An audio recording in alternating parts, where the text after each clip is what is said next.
Le 30 août 2023, au petit matin, la réélection d'Ali Bongo Ondimba à la présidence du Gabon vient à peine d'être annoncée lorsque des militaires, réunis au sein d'un comité pour la transition et la restauration des institutions, CTRI, s'expriment à la télévision nationale.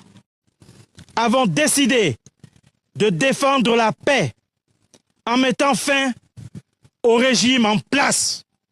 Dans la foulée, le CTRI désigne Brice Oligui Nguema comme chef de la transition.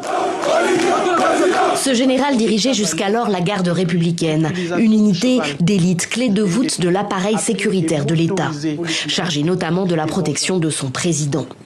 C'est lui qui met finalement un terme aux quelques 50 années de règne de la dynastie Bongo sur le Gabon. Le putsch est accueilli avec enthousiasme par la population. Et mon armée est fière. Dès ses premiers pas à la tête du pays, il s'engage à rétablir un régime civil.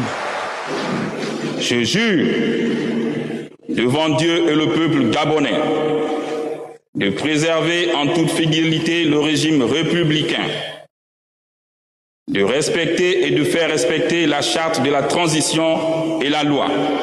En avril 2024, il lance un dialogue national inclusif pour préparer le transfert du pouvoir aux civils à la fin d'une transition de 2 ans.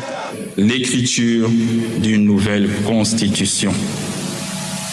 Une constitution adoptée quelques mois plus tard avec près de 92% des suffrages et qui ouvre la voie à l'élection présidentielle. Cousin éloigné de son prédécesseur Ali Bongo. Ali Bongo qui vit lui toujours en résidence surveillée dans une villa de la capitale depuis le putsch sans qu'aucune charge ne pèse contre lui. Sa femme Sylvia et son fils Nourdine sont eux en prison pour blanchiment de capitaux, recel, faux et usage de faux, corruption ou encore détournement de fonds publics.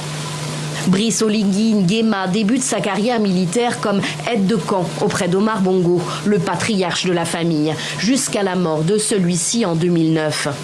Il part alors comme attaché militaire à l'ambassade du Gabon, au Maroc, puis au Sénégal. Une parenthèse de 10 ans avant un retour au pays en 2018, l'année où Ali Bongo est frappé d'un AVC.